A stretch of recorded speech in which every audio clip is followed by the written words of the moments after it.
The first sign that humanity was not alone in the universe was not a message, it was a wall.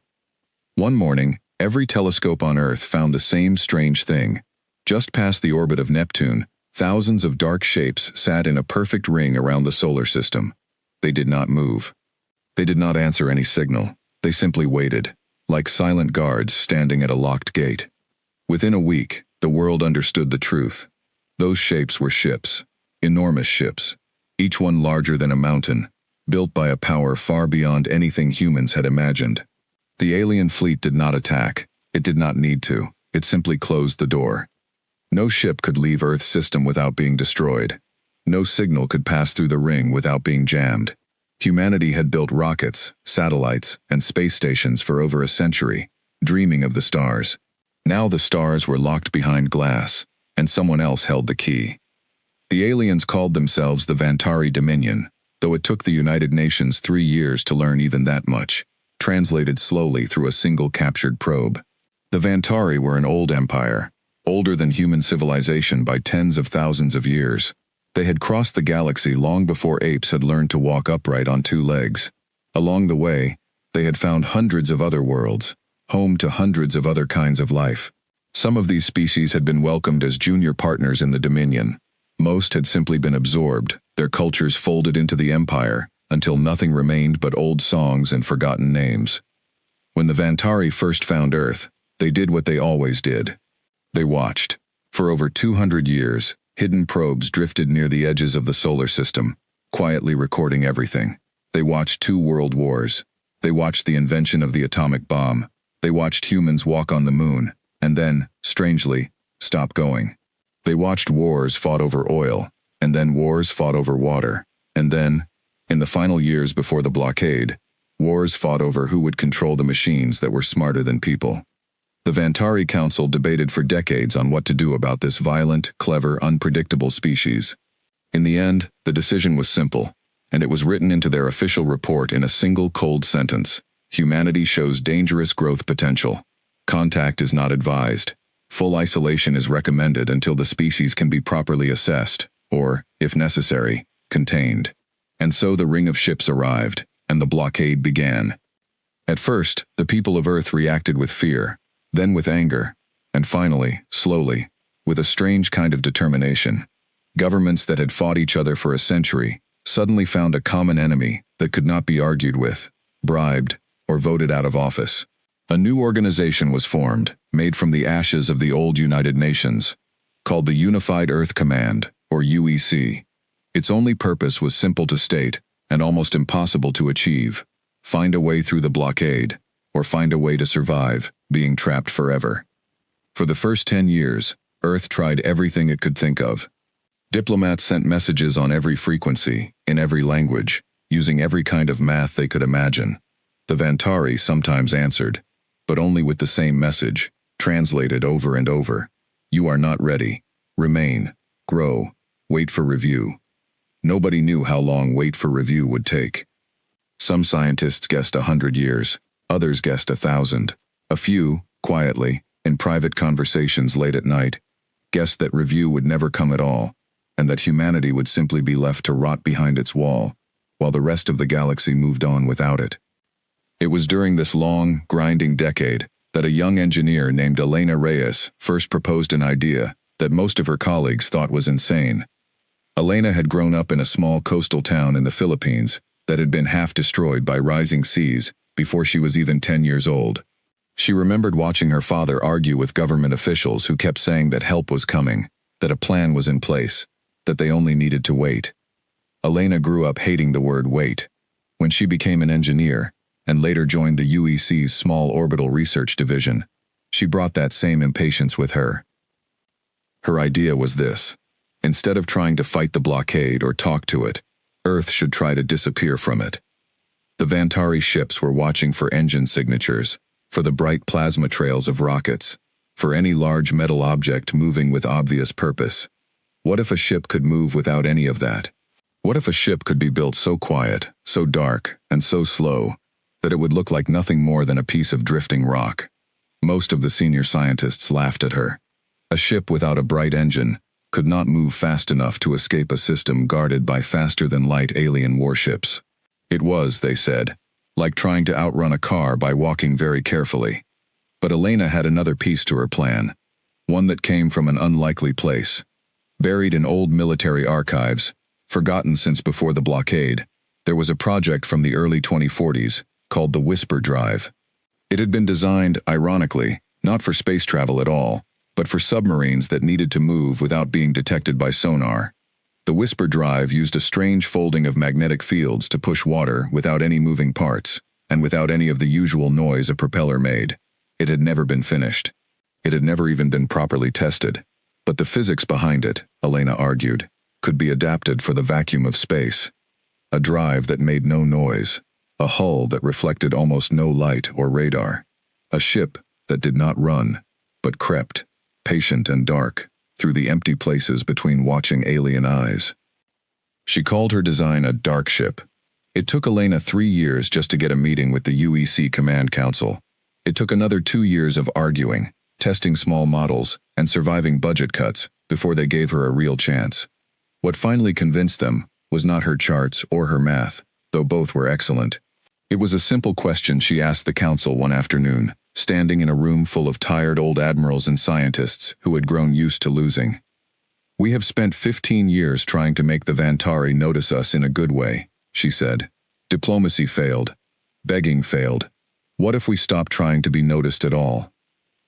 The council approved Project Nightfall, with a budget that was, by the standards of any nation before the blockade, almost nothing. Most of Earth's resources were still going toward feeding a planet that could no longer trade freely with anyone beyond its own sky. But Elena did not need much. She needed time, a small trusted team, and a place far from prying eyes to build. They chose an old abandoned lunar mining colony on the far side of the moon, a place shielded from Earth's own government leaks, and, more importantly, from the direct sightline of the nearest Vantari watchships. For 8 years, a team of no more than 40 engineers, scientists, and later, soldiers, worked in secret, building a ship unlike anything humanity had ever made. The Nightfall was small compared to the Vantari warships, barely the size of an old ocean freighter. Its hull was covered in a black composite material developed from failed stealth aircraft projects, material that absorbed almost all radar and most visible light. Its engines, based on Elena's adapted Whisper Drive, produced no plasma trail and only the faintest heat signature, no more than a comet losing ice, as it drifted through the dark. It could not fight. It had almost no weapons beyond a few defensive countermeasures. It was not built to win a battle. It was built to never be seen at all. By the time the ship was ready for its first full test, Elena Reyes was no longer a young engineer with a strange idea. She was 41 years old, her hair streaked with gray, her hands scarred from years of work in zero-gravity assembly bays. She had given almost 2 decades of her life to this one project, and she intended to be the one to fly it. The UEC Command Council did not want to let her go. She was too valuable, they said, too important to risk on a mission that had perhaps 1 chance in 100 of succeeding. But Elena reminded them of something simple. Nobody else understood the dark ship's systems as deeply as she did. Nobody else had spent so many sleepless nights solving the 1,000 small problems that came with building something so new. If the Nightfall was going to slip through the blockade and survive, it needed her at the controls. They gave her a small crew, 6 people in total, chosen not just for their skills but for their ability to stay calm in the dark, cramped silence that the mission would demand. There was Kwame Boateng, a quiet, brilliant navigator who had once mapped shipping routes through Arctic ice, before the seas rose and swallowed his hometown. There was Priya Nair, the ship's doctor, who had spent years treating patients in refugee camps, and had a gift for staying steady when everyone around her was afraid. There was Marcus Webb, a former submarine engineer who understood, better than almost anyone alive, what it meant to hide in silence from something hunting you. There was Yuki Tanaka, the ship's weapons and defense specialist, though she often joked that her main job was making sure they never needed to use weapons at all. And there was Tomas Herrera, the youngest of the crew at just 26, a communications expert, whose real task, though few outside the project knew it, was to try to make first real contact with any other species Earth might find, beyond the blockade. Species who might not be as hostile as the Vantari themselves. 6 people, 1 ship, one chance. The mission itself had two goals, and Elena had insisted from the very beginning that both were equally important. The first goal was simple: prove that a ship could slip through the blockade at all. If the Nightfall succeeded, it would mean the wall around Earth was not as absolute as the Vantari wanted humanity to believe. It would mean hope. The second goal was more dangerous, and far more important in the long run. Elena did not believe the Vantari were the only power in the galaxy. In 200 years of watching Earth, their probes and reports had let slip small pieces of information, fragments picked up by Earth's best codebreakers and linguists. There were other species out there. Some free, some enslaved, some at war with the Dominion itself. If the Nightfall could reach even one of them, if it could find allies, information, or simply proof that the Vantari were not invincible everywhere in the galaxy, then Earth would no longer be alone in its long, quiet fight. On the night before launch, Elena stood alone in the observation bay of the lunar base, looking out at the distant blue marble of Earth hanging in the black sky.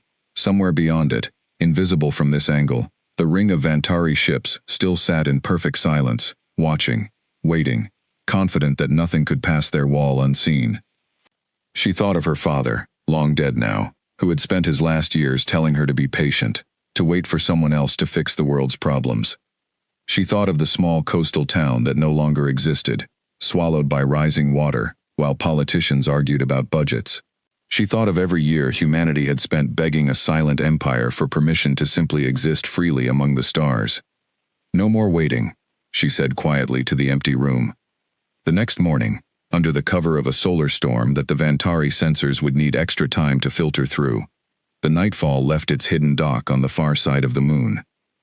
It moved slower than a bicycle at first, drifting on nothing more than careful, tiny bursts from its silent engines, mimicking the drift of space debris. Elena sat in the pilot's chair, her hands steady despite the roar of her own heartbeat in her ears, and guided her ship toward the edge of the only world humanity had ever known. Behind her, unseen by anyone still on Earth, the great dark ring of alien warships waited, patient as they had always been, confident that nothing born on that small blue and green world could ever slip past them unnoticed. They were about to be proven wrong. The Nightfall moved through the dark like a held breath. For the first 2 days after leaving the moon, Elena Reyes kept the ship's speed painfully slow, barely faster than a drifting rock.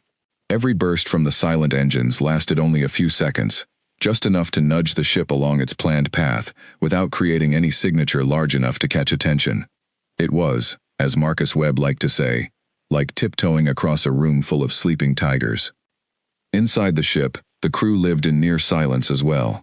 Elena had trained them for this during the long years of preparation, but training was never quite the same as the real thing. No loud talking, no sudden movements that might send vibrations through the hull.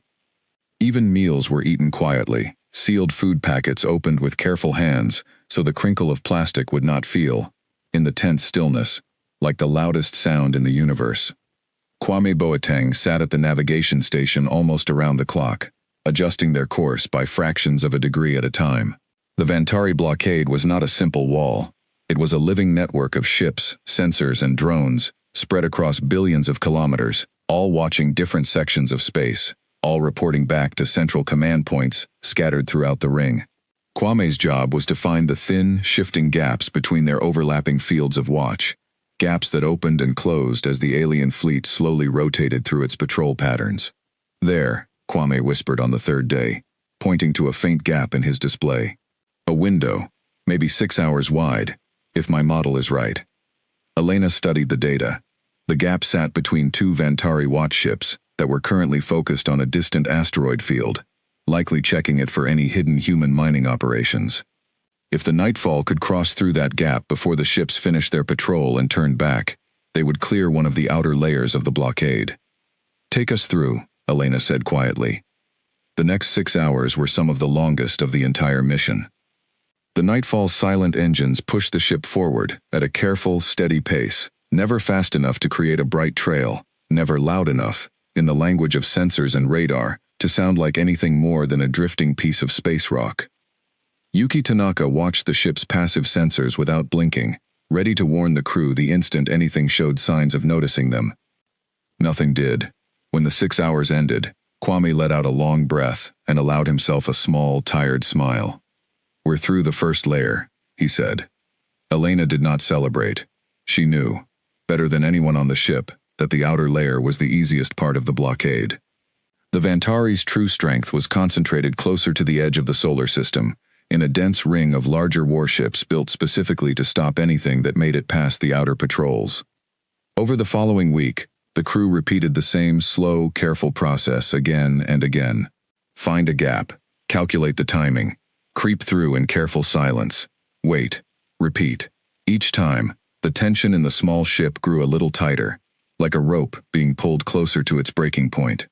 It was on the 9th day that something finally went wrong. They were crossing a wide, empty stretch of space between two Vantari patrol routes when Yuki's console let out a soft, urgent beep, the kind of alert the crew had trained for, but hoped never to hear. "Contact," she said, her voice low and tight. "Small craft. Could be a drone. It's on an intercept course." Elena's hands moved instantly to the controls, though there was little she could do to make the ship move faster without giving away their position entirely. Distance? 200,000 kilometers, closing slowly. I don't think it's seen us yet. It might just be a routine patrol sweep. The next 20 minutes passed in agonizing silence as the small alien drone drifted closer, its sensors sweeping back and forth across the empty space where the nightfall sat, engines cold, hull angled to reflect as little starlight as possible. Priya Nair gripped the edge of her console, her knuckles white. Tomas Herrera sat frozen at his station, his eyes locked on the drone's projected path. At its closest approach, the drone passed within only 8,000 kilometers of the nightfall, close enough that a single active sensor ping would have revealed the human ship instantly. But the drone's scans were passive, designed to catch large engine signatures and obvious ship shapes, not the strange, quiet stillness of a hull built specifically to look like nothing at all. The drone continued on its patrol route, unaware of how close it had come to the very thing it had been built to find. "It's moving away," Yuki said finally, her shoulders sagging with relief. "We're clear." Elena allowed herself a single deep breath before turning back to the navigation display. "Kwame, how much further to the inner ring?" "At this speed, 3 more days," Kwame answered. "But Elena, the inner ring isn't like the outer layers. It's dense, much denser. I don't know if there's a gap wide enough to slip through without being seen at all." Elena had known this moment would come since the very first day she designed the Nightfall. The outer patrols were built to catch obvious threats, ships with bright engines and careless pilots. The inner ring was different. It was the Vantari's true wall, built specifically to stop anything that had somehow made it this far. "Then we'll need a different plan for the inner ring," Elena said. "Marcus, how much reserve power do we have left in the drive?" Marcus checked his readings carefully. "Enough for 1 hard burn, if we need it. Maybe 2 shorter ones. After that, we're running on emergency reserves only." Elena nodded slowly, already turning the problem over in her mind. The original plan had called for the same slow, careful crawl through every layer of the blockade, but the inner ring left almost no room for that kind of patience. The ships were packed too closely together, their overlapping sensor fields leaving barely any true gaps at all. That night, if night could be called a meaningful word aboard a ship with no true day or night cycle, Elena gathered her small crew in the cramped central chamber of the Nightfall. The mission had always been dangerous. Now it was about to become something closer to desperate. "I've been looking at Kwame's data," she said. "The inner ring doesn't have real gaps, not the kind we've been using, but it does have something else, a weak point." She brought up a display showing the dense cluster of Vantari ships forming the true wall of the blockade. Near one section of the ring, the pattern was different from the rest, a place where 2 separate Vantari fleets overlap their patrol boundaries. "Whenever 2 different command structures share a border," Elena explained, "there's a small window where each side assumes the other is watching closely. It's not a true gap, it's a moment of confusion. If we time it exactly right, we might be able to slip through during a routine handoff between the 2 fleets." "Might," Priya repeated quietly. "That's not a word I like hearing on a mission like this one." "It's the best chance we have," Elena admitted. "The alternative is trying to force our way through a solid wall of warships with no weapons and half our power reserves already spent. I'd rather bet on a moment of confusion than a fight we can't win." Nobody argued. They all understood, in the end, that there had never been a version of this mission without terrible risk. 2 days later, the nightfall approached the overlapping boundary Elena had identified. Kwame's calculations placed the handoff window at just under 9 minutes, the small gap of time during which the two Vantari fleets would be shifting their patrol focus from one section of space to another. 9 minutes, Elena said, her hands resting on the controls. That's all we get. The crew fell silent as the ship crept forward, engines running at the lowest possible output that could still move them through the gap in time. Every second felt stretched impossibly long. Yuki's sensors showed dozens of Vantari warships on all sides, each one large enough to end the mission in an instant if it turned its attention even slightly toward the small dark shape moving quietly between them. At the 4-minute mark, one of the nearby warships shifted its patrol angle slightly, its sensor array sweeping closer to the Nightfall's projected path than Kwame's calculations had predicted. "It's early," Kwame whispered, panic creeping into his usually calm voice. "The handoff is happening early." "Hold course," Elena said, though her own heart was pounding hard enough that she could feel it in her throat. "If we change now, we'll create more of a signature than if we hold steady." The warship's sensor sweep passed within striking distance of the Nightfall's position, close enough that for one terrible moment, every person on the small ship expected an alarm to sound, expected the sudden bright flash of weapons fire tearing through their hull. But the sweep continued past, sliding harmlessly over empty space just beside them, the Nightfall's dark hull once again proving too quiet, too still, too much like nothing at all to catch attention. By the time the 9-minute window closed, the Nightfall had cleared the inner ring entirely. Behind them, the great wall of Vantari warships continued its silent, endless watch, unaware that anything had passed through it at all. Elena finally allowed herself to breathe fully for the first time, in what felt like days. On the main display, the edge of the solar system spread out before them, and beyond it, for the first time in human history, open space that no Vantari blockade controlled. "We're through," Kwame said, his voice barely more than a whisper, as if speaking too loudly might somehow undo what had just happened. Tomas Herrera looked up from his console, his eyes wide with a mixture of disbelief and something close to joy. "We're actually through the blockade." Elena looked at the empty stars ahead of them, stars that no human eye had ever seen up close, stars that belonged to no wall, no ring, no ancient empire's decision about who was ready and who was not. For the first time in 20 years of planning, she allowed herself a small, quiet smile. "Welcome to the rest of the galaxy," she said softly. "Let's see what's out here." But even as the crew allowed themselves a brief moment of celebration, Elena's mind was already turning toward the dangers that surely waited beyond the safety of Earth's now broken wall. They had slipped past the Vantari's blockade, yes. But the Dominion's reach, she knew, extended far beyond that single ring of ships. Somewhere out among those unfamiliar stars, other eyes belonging to the same ancient empire might already be watching, and the Nightfall, small and fragile as it was, had no way of knowing what waited for them in the dark ahead. For 3 weeks, the Nightfall drifted through open space, moving carefully from star to star, always watching for any sign of Vantari activity. The crew had trained for years to survive the blockade itself, but almost nothing had prepared them for the strange, quiet wonder of simply being free among the stars for the first time. Elena kept the ship's speed modest, still cautious even this far from Earth's system. The Vantari Dominion, she reminded her crew often, was not a single wall of ships. It was an empire that stretched across thousands of star systems, and there was no way to know how many of those systems might have eyes and ears, loyal to the same power that had locked Earth away. It was Tomas Herrera who first picked up the signal. He had been running passive scans almost constantly since they cleared the blockade, hoping to catch any trace of communication that might tell them more about the galaxy beyond Earth's prison. Most of what he found was faint background noise, old radio echoes from stars too far away to matter. But on the 22nd day, his console lit up with something different, a structured pattern, clearly artificial, coming from a system less than 2 light-years away. "I'm picking up something," he said, calling the rest of the crew to the small central chamber. "It's not Vantari. The signal structure is completely different from anything we picked up from their probes back home." Elena studied the data over his shoulder.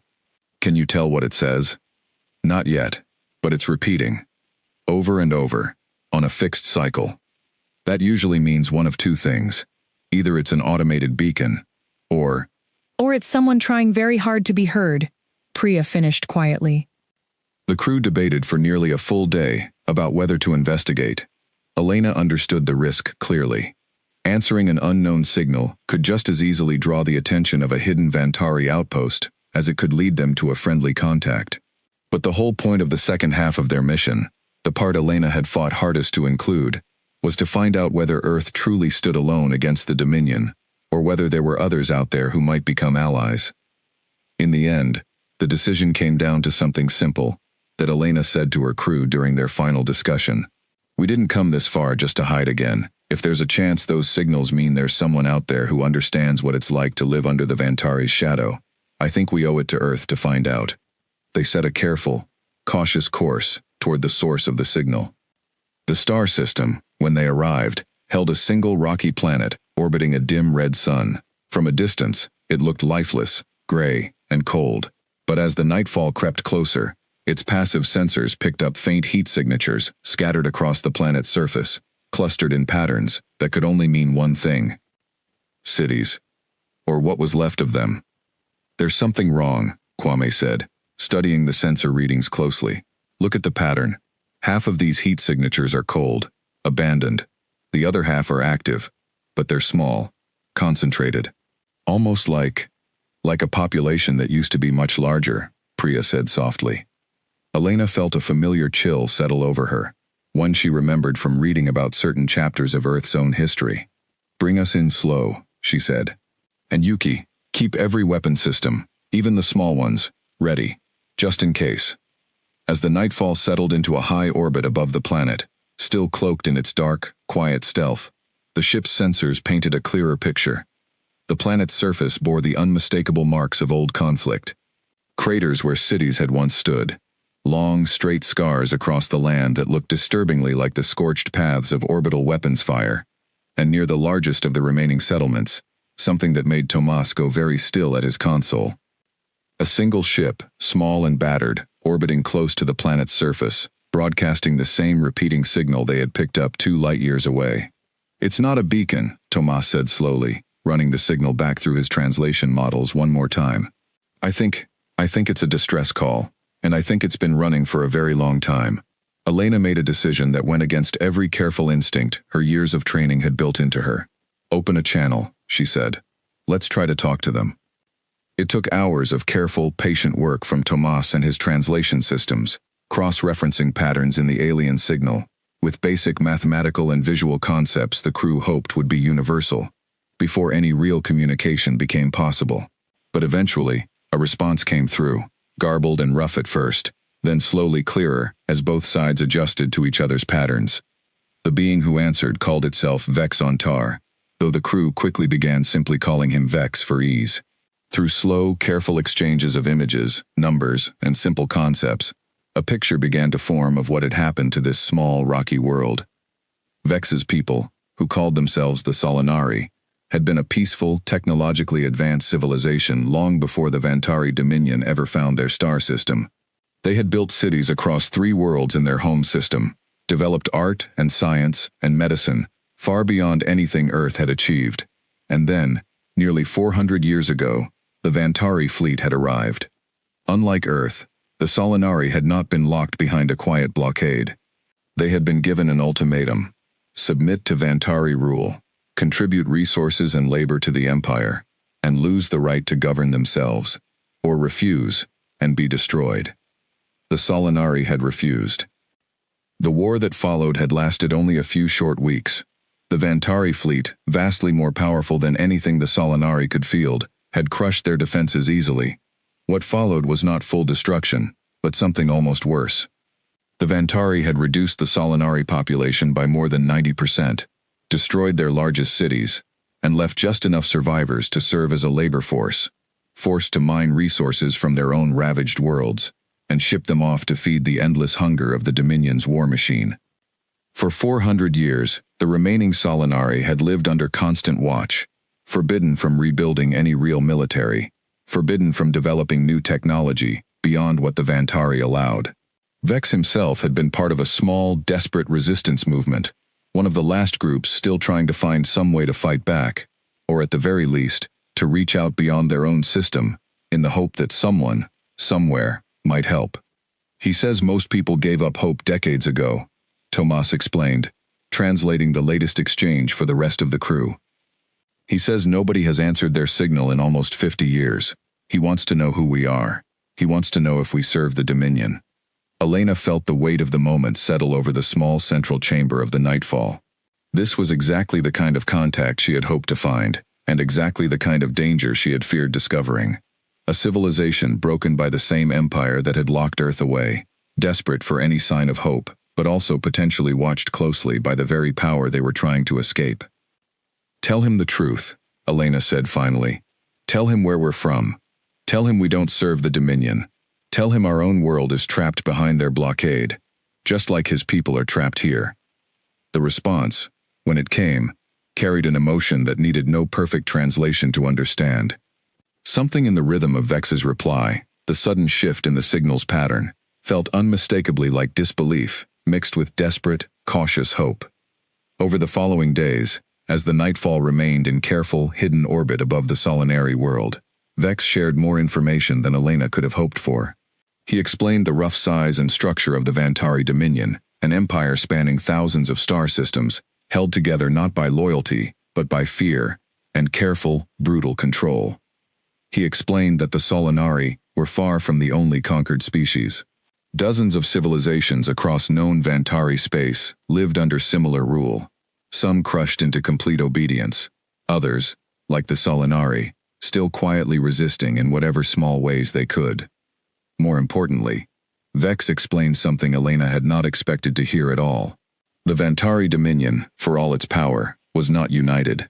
Different factions within the empire disagreed constantly on how conquered species should be treated, how quickly the borders should expand, and how much resources should be spent maintaining distant blockades like the one around Earth. Some factions, Vex explained through careful translation, believed the resources spent watching Earth were wasted, that a species still confined to a single star system posed no real threat and deserved neither the cost of a blockade nor the cost of conquest. He says there are voices within the Dominion who think Earth's blockade is a mistake, Tomas explained, his voice carrying a note of cautious excitement. Not out of kindness, out of simple cost and logic.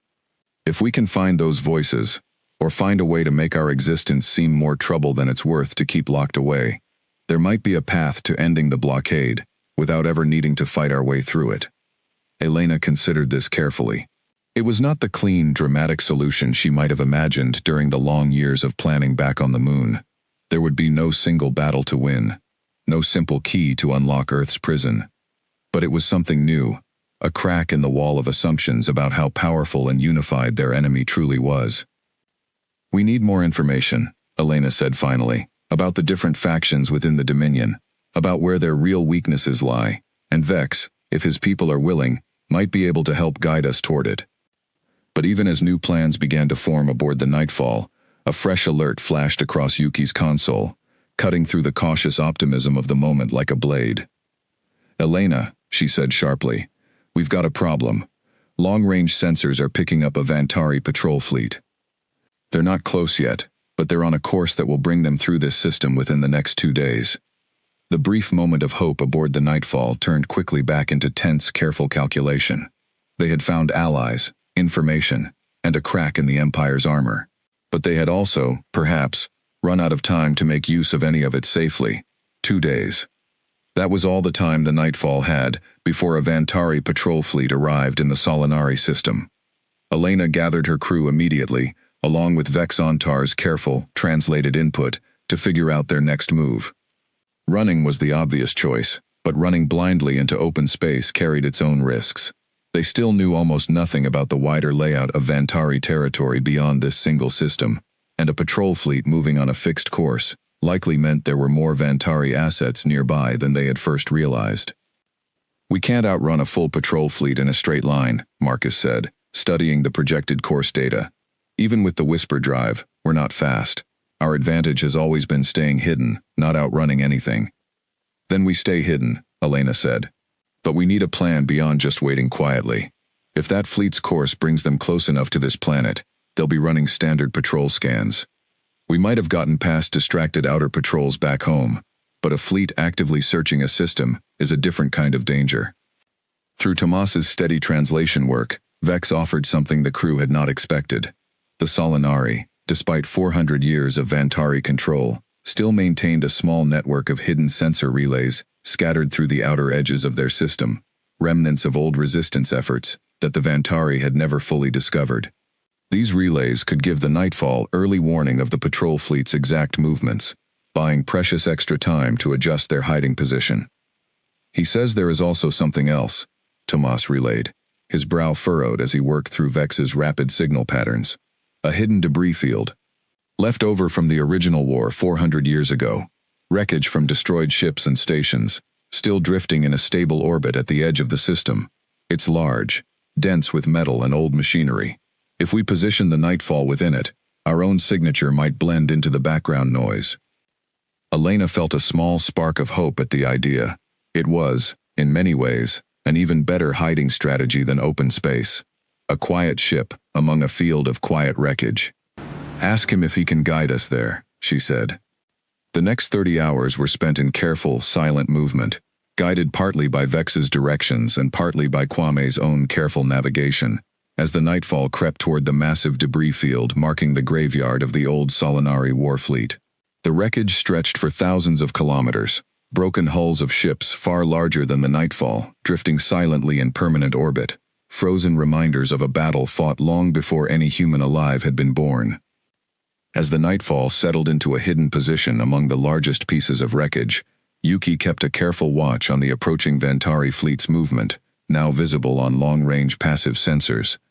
They're entering the system, she reported, her voice tight with focus. 6 ships. Standard patrol formation. They're beginning a sweep pattern. For the next several hours, the crew of the Nightfall sat in tense, careful silence, watching as the 6 Vantari warships spread out across the system, running methodical scans of the planet's surface and surrounding space. Elena watched the readings with a knot in her stomach, remembering the terrifying moments during their own blockade breakout, when a single drone had passed dangerously close. This was worse. 6 full warships, actively searching, far more thorough than the passive outer patrols back home. At one point, one of the Vantari ships altered its course, moving directly toward the edge of the debris field where the Nightfall sat hidden. Elena's hand hovered near the emergency power controls, ready to attempt a desperate burst of speed if the situation turned dire, though she knew such a move would likely only draw more attention rather than save them. The warship's sensors swept slowly across the outer edge of the wreckage field, its scans passing within a few thousand kilometers of the Nightfall's position. For several long, silent minutes, nobody aboard the human ship dared to breathe too loudly, as if the very sound might somehow carry across the vacuum of space. Then, just as suddenly as it had turned toward them, the warship shifted its course again, apparently satisfied that the debris field held nothing more than old, lifeless wreckage. It rejoined the rest of the patrol formation, continuing its sweep of the system, without ever realizing how close it had come to finding exactly what it was searching for. 2 more days passed in the same tense rhythm before the Vantari patrol fleet finally moved on, apparently satisfied that the system held nothing unusual beyond its already conquered, carefully controlled population. As the last warship's sensor signature faded from Yuki's display, a wave of quiet relief spread through the small central chamber of the Nightfall. They're gone, Yuki confirmed. Clear system. Elena allowed herself a moment to breathe before turning back to the more important work still waiting ahead. Tomas, reconnect with Vex. We need to keep building on what we've learned here, and we need to think seriously about what comes next. Over the following 2 weeks, the Nightfall remained cautiously docked near the edge of the Solinari system, using the cover of the debris field as a safe base, while Tomas and Vex worked together to build a clearer picture of the Dominion's internal structure. What emerged was more complex, and in some ways more hopeful, than anything the crew had expected before leaving Earth. The Vantari Dominion, Vex explained, was governed by a council of powerful noble houses, each one controlling different regions of conquered space, each one competing constantly for resources, influence, and status within the empire. Some houses favored aggressive, rapid expansion, eager to conquer new worlds and claim credit for growing the Dominion's borders. Others favored a slower, more cautious approach, preferring to consolidate control over existing territories rather than stretch resources thin chasing new conquests. Earth's blockade, it turned out, fell under the authority of one of the more cautious houses, a faction that had argued from the beginning that a full invasion of Earth was unnecessary and wasteful, given humanity's isolated position and lack of any real interstellar capability. This faction preferred simply maintaining the blockade indefinitely, a policy that cost relatively little compared to full conquest, while still preventing any possible future threat from a species whose aggressive history made the Dominion's council deeply uneasy. But there was another faction, Vex explained carefully, one that disagreed strongly with this cautious approach. This more aggressive house believed Earth's continued freedom, even locked behind a blockade, was a dangerous long-term risk. They argued that humanity's clear technological growth, visible even through 200 years of careful observation, meant the species would eventually find a way to challenge the blockade directly, exactly as the Nightfall itself had just proven. If word of our escape reaches the Dominion's council, Tomas translated grimly, Vex believes it could shift the internal argument. The cautious faction that simply wants to maintain the blockade might lose influence. The aggressive faction, the one that believes Earth needs to be dealt with more directly, could use our escape as proof that the current policy has failed. Elena felt the weight of this new information settle heavily over her. Their success in slipping through the blockade, the very thing that had given Earth its first real spark of hope in 20 years, could also become the exact justification a more dangerous faction within the Dominion needed to push for a full invasion instead of a simple, distant wall. We need to be very careful about how this information reaches the right ears, Elena said finally. If our escape becomes known, we need it to reach voices within the Dominion who might argue that the blockade should simply be lifted, that Earth poses no real threat worth the cost of continued conflict, rather than voices who see us as proof that stronger action is needed. Vex offered something else during these long weeks of careful discussion, something that gave the mission a new and unexpected direction. He explained that the Solinari resistance, small and fragile as it was, maintained quiet contact with similar resistance movements on other conquered worlds throughout Dominion space. A loose, careful network of survivors, each one holding on to whatever small pieces of freedom and hope they could, each one watching for any sign that the Empire's iron grip might someday weaken. He's offering to connect us with this network, Tomas explained, his voice carrying real excitement now. Other worlds, other resistance movements. He says if Earth's story spreads through this network carefully, quietly, it could become something powerful. Proof that the Dominion isn't invincible. Proof that someone finally found a way through one of their walls. Elena thought of her father, thought of the small town lost to rising seas, thought of the 20 years spent building a ship in secret, while the rest of Earth waited, hoped, and slowly lost faith that anything would ever change. She thought of the 6 people aboard this small ship, who had risked everything on the belief that Earth did not have to remain locked away forever. Tell him yes, she said finally.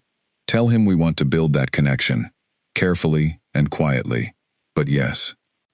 As the Nightfall prepared to leave the Solinari system, carrying with it new allies, new information, and a small but growing web of connections stretching across conquered Dominion space, Elena stood once more at the ship's main viewport, looking out at the stars ahead.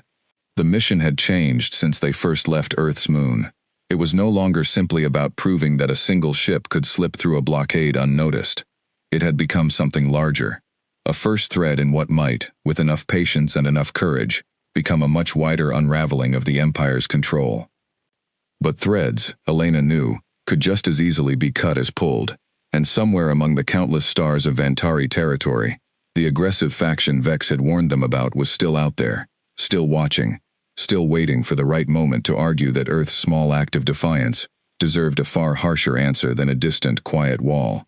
The Nightfall spent 4 more months moving quietly through Dominion space, guided by the careful network of contacts Vex Ontar had helped them build.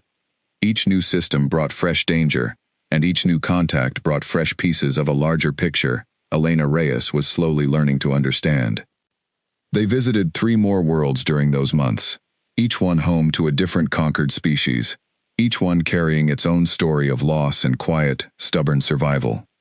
On a cold, icy moon called Thren, they met a small aquatic species who had once controlled an entire star system before the Dominion arrived, now reduced to a handful of hidden colonies beneath the ice. On a scarred desert world, they found the remnants of a once great trading civilization, its people scattered and its cities buried under Vantari mining operations. Everywhere they went, the pattern repeated itself. Conquest, control, and quiet, patient resistance, waiting for a spark that might one day grow into something larger. By the time the nightfall turned back toward Earth, its small cargo hold carried something far more valuable than any weapon or piece of technology. It carried information, detailed maps of weak points in Dominion territory, names and contact codes for resistance movements on a dozen different worlds, and most importantly, a clearer understanding of the internal divisions within the Vantari Council itself, divisions that Earth might one day be able to use to its advantage. But as the nightfall approached the outer edge of known Dominion space, beginning the long, careful journey back toward the blockade surrounding their own solar system, Yuki's sensors picked up something that turned Elena's blood cold.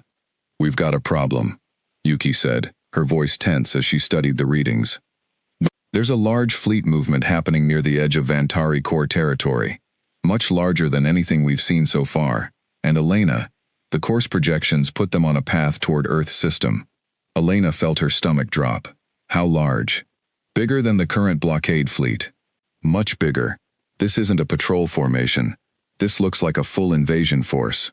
Tomas worked quickly, cross-referencing the fleet movement with everything Vex and the other resistance contacts had taught him about Dominion communication patterns. What he found confirmed Elena's worst fear. Word of the Nightfall's escape had reached the Dominion Council after all, carried perhaps by a captured signal, perhaps by a spy within one of the resistance networks they had trusted. The aggressive faction Vex had warned them about had used the escape exactly as feared, as proof that the current policy of simple blockade was no longer enough to contain the growing threat of humanity. The Council, it seemed, had finally made its decision. Earth's long, quiet imprisonment behind a distant wall was about to end, replaced by something far more direct and far more dangerous. "We need to get home," Elena said, her voice steady despite the fear rising in her chest. "Now, before that fleet arrives." The journey back was faster and far more reckless than the careful, patient crawl that had brought them out of the solar system months earlier. Elena pushed the Nightfall's engines harder than she ever had before, accepting greater risk of detection in exchange for greater speed, knowing that every day mattered now, in a race against an invasion fleet that had a considerable head start. They arrived at the edge of the blockade 3 weeks before their own calculations suggested the invasion fleet would reach Earth. The familiar ring of Vantari warships still sat in its patient formation, unaware, for now, that the very ship that had once slipped past them unseen was now returning, with a warning that could change everything. Getting back through the blockade proved just as dangerous as getting out had been, perhaps more so, since the Vantari forces guarding Earth had likely increased their vigilance since discovering the Nightfall's escape. Using every lesson learned during their outward journey, combined with new insights gathered from the Solinari and other resistance contacts about Vantari sensor patterns, Elena guided her ship back through the layered defenses with careful, desperate precision. It took 9 tense days of careful maneuvering, narrowly avoiding detection twice, before the Nightfall finally slipped back into the safety of Earth's own orbital space, returning to the hidden lunar base on the far side of the moon, where its long journey had first begun. Elena wasted no time delivering her warning to the UEC Command Council. What followed was perhaps the most difficult and most important briefing of her entire life, standing before the assembled leaders of Earth's unified government, explaining not just the success of their mission, but the terrible price that success might soon demand. "The blockade bought us 20 years of safety," Elena told the council, her voice carrying the exhaustion of months spent far from home, mixed with an urgency that left no room for hesitation. "But that safety is ending. A Vantari invasion fleet is on its way, larger and more dangerous than the ships that have watched us all this time.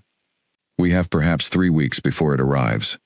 The room fell into stunned, fearful silence before Elena continued, laying out everything the Nightfall's long journey had uncovered, the internal divisions within the Vantari Council, the network of resistance movements scattered across a dozen conquered worlds, the knowledge, gathered at great cost, that the Empire watching over Earth was not the unstoppable unified force humanity had always feared, but a fractured, arguing collection of noble houses, each one pursuing its own interests. "We can't fight that invasion fleet directly," Elena admitted honestly. "Not with the ships and weapons we currently have. But we don't need to fight it alone. Every world I visited out there is fighting the same empire, in its own quiet way.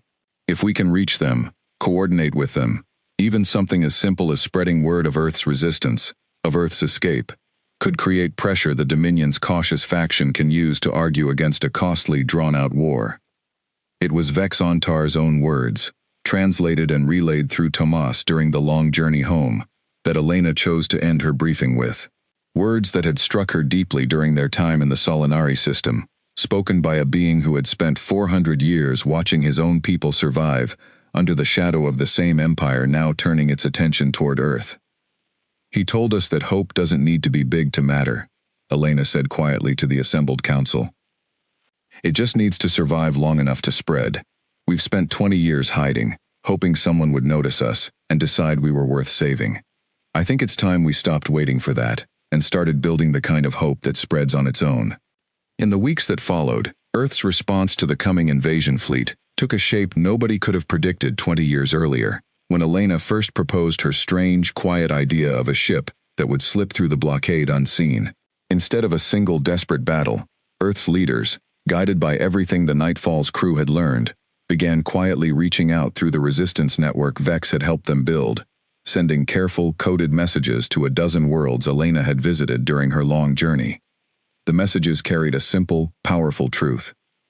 A species locked away behind a Vantari blockade for 20 years had found a way through. If Earth could slip past the Empire's watching eyes once, it could happen again, and other worlds still trapped under Dominion rule might find their own paths toward freedom by studying how humanity had done it. Word spread slowly at first, carried through careful, hidden channels between resistance movements who had spent centuries learning how to keep secrets safe from Vantari ears. But slowly, quietly, a new kind of pressure began building within the Dominion's own internal politics, exactly as Elena had hoped. The cautious faction that had always argued the blockade should remain, rather than escalating into costly, full-scale conquest, found new arguments in the growing unrest spreading across conquered worlds. An aggressive invasion of Earth, they argued before the full Vantari Council, risked inspiring exactly the kind of widespread rebellion the Empire had spent centuries carefully preventing. The invasion fleet did not simply turn away. The story, Elena knew, would never be that simple or that quick. But its arrival, when it finally came to the edge of Earth's solar system 3 weeks after her warning, was smaller than the terrifying force first detected, and its orders, intercepted through careful monitoring of Vantari communications, called for a return to the original blockade policy, rather than a full assault. The wall around Earth remained, but it remained smaller, more cautious, and more uncertain than it had been before the Nightfall's journey, and more importantly, Earth was no longer alone behind it. Hidden channels of communication now stretched quietly across a dozen worlds, carrying messages of shared struggle, shared hope, and the slow, patient work of building something the Vantari Dominion had never expected to face, a growing web of resistance that no single blockade could ever fully contain. Elena Reyes stood once more in the observation bay of the lunar base, looking out at the same view that had greeted her the night before the Nightfall's first departure. The ring of Vantari ships was still there, still watching, still patient, but she no longer looked at it the same way. It was no longer an unbreakable wall. It was simply the first obstacle in a much longer journey, one that Earth would not have to walk alone. Beside her, Kwame Boateng, Priya Nair, Marcus Webb, Yuki Tanaka, and Tomas Herrera stood in quiet silence, each of them carrying their own memories of the strange, dangerous months they had spent among the stars. They had set out to prove that one small, quiet ship could slip past an empire's watching eyes. They had returned having proven something far larger, that even the mightiest empire could be built on cracks, waiting patiently for someone brave enough and quiet enough to find them. "So," Tomas said finally, breaking the silence with a small, tired smile. "What's next?" Elena looked out at the stars, at the distant, patient wall that no longer felt quite as unbreakable as it once had. and allowed herself, for the first time in 20 years, to imagine a future beyond simply waiting. Next, she said, we build a bigger ship,